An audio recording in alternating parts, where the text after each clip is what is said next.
So I wanted to take a couple minutes to talk about seller financing and the way that I normally present the deal, whether it be to a homeowner or to a broker. It's a little different.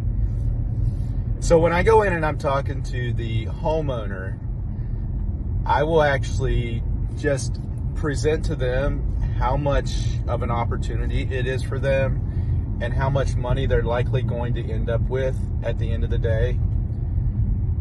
Because you got to remember, one of the things that I save them is the cost of a broker, right? So they eliminate the broker costs. I can take their total home price and actually increase it if that's what they're actually looking for, say from $100,000 to $120,000, but then I can extend the amortization rate, say, to 40 years.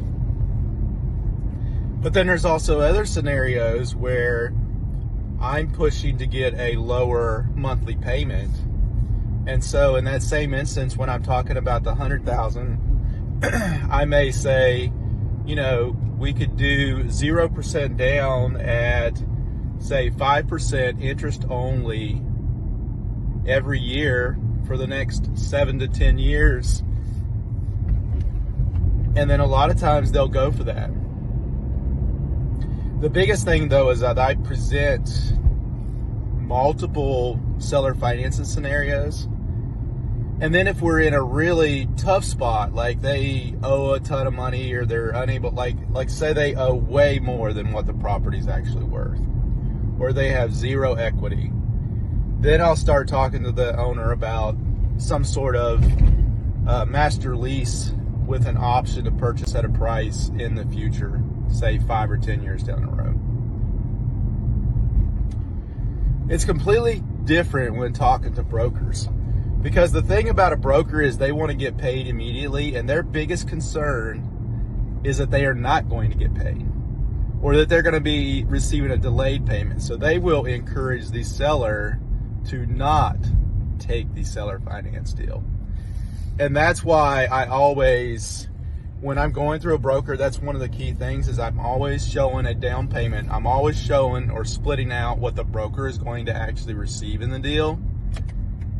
And I present it that way. So I'm showing the value that the broker is going to end up with, and I'm showing the value that the seller is going to end up with.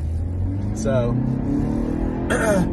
either way, you got a lot of brokers that try to tell the seller the reason that you're going seller finance is because you can't go to get a conventional loan or some other sort of loan. They try to make you look like a bad buyer if you haven't had this conversation with the broker prior to them making the offer to the seller.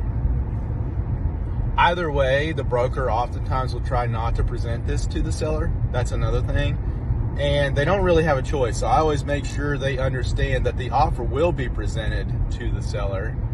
And I will even offer that I could go and meet them somewhere and talk it all out so everybody understands exactly what you're talking about.